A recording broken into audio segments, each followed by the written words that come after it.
De laatste Fries die ten plaatste voor het WK darts is nog altijd Rick Hofstra. Het is intussen alweer meer als 10 jaar geleden, maar nog altijd hield de Snitser als het boegbeeld van het Frieske darten. Nou, dat zeggen ze maar. Ik denk dat er ook heel veel andere spelers binnen die ook daar heel goed meedoen. Ja, want wie binnen de meesten die ik in Friesland 4 komen en momenteel goed bezig binnen? Danny Noppert is heel goed bezig. Die hoorde laatst nog een 9 op een NDB-toernooi, net als vandaag. Een maand of 3, 4 geleden. En Danny Bos is redelijk in vorm. Hofstra neemt tussen de oren Danny Noppert van de Jouwer. Maar die had bepaald geen gunstig lot. Hij treft in de eerste ronde de regerend wereldkampioen Christian Kist. Noppert moet dan in vorm wezen, Tjen Kist komt er te kwad.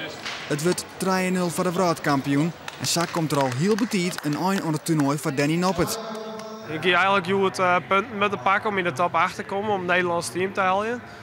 Maar ja, helaas.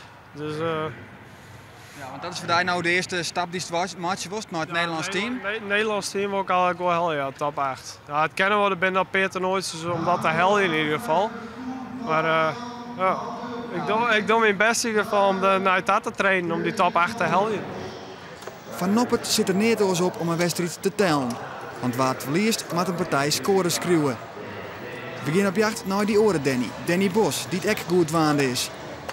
Maar het is schrikken, want hij zit al te tellen. Dat betekent dat er al uitskekelen is. Danny, wat is dit? Ja, de eerste onderuit hè. Schreeuwen, dat is geen goed teken. Nee, dat is geen goed teken, nee helaas. Ja. Toch best ook wel een van de Friesen die dit seizoen het heel goed dien had. Ja, hoe kan het? Dat is toch zo'n opmarsmakkerst.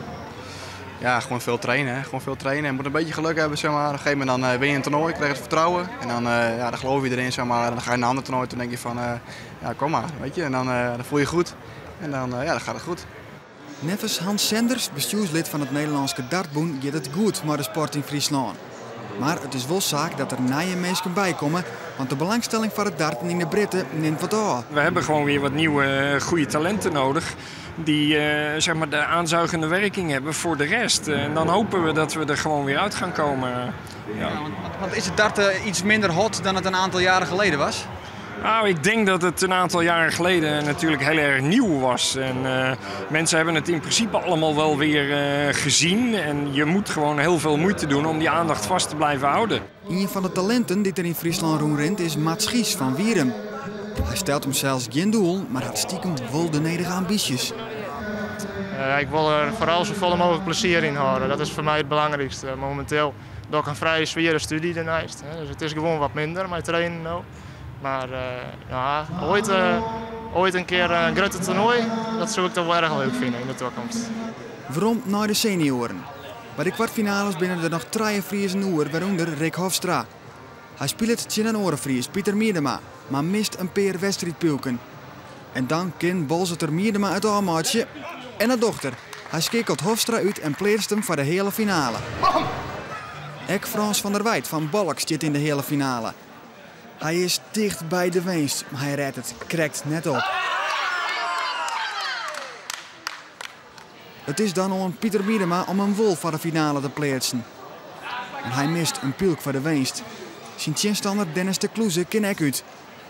Hij docht het wol. Nooit van der Wijt, dus ek geen finale plak voor Miedema. En dus komt er dit hier geen Frieske winnaar. Dat voel krijg ik net erin. En voor mij wie 2 keer strijd waren, dat allebei verlenen. Dus zonde. Ja, het is toch aan hoe het er vast zit met het Frieske darten? Nou, het Frieske darten, dat is gewoon een heel hoog niveau. Juist heen we bijvoorbeeld een oefenwedstrijd in een Fries team, een Nederlands team. En winnen we gewoon 14-10 voor de Friesen. Dus dat is hartstikke mooi natuurlijk. Bij de vrouwen zit wel een Friesin in de finale. Femke van Zuiden. En als je denkt, die naam komt me bekend voor, dat kan kloppen, het is mijn zus. Ze verliest de finale wel. Aline de Graaf, de nummer 1 van Nederland, is te sterk. Maar ik ben vanzelf super trots. Ben zelf ook tevreden. Ja, super tevreden. Hij stunt nieuw. Ik hier dit nooit verwachten. Maar dat is de wel. Dan verliest het eigenlijk maar 4-0. Ja, ze hebben gewoon een maatje te grut. Ja, zeker. Ja, ze is net voor niks de nummer 1. Dus nee, ik ken haar al beter. En ik ben blij dat ik haar pas in de finale kom. Want zo kon ik 4 komen. Bij de Malje gaat de titel naar Dennis de Kloeze. Hij wint in de finale met 4-1 van Johnny Nijs en schreeuwt daarmee het toernooi op zijn namen.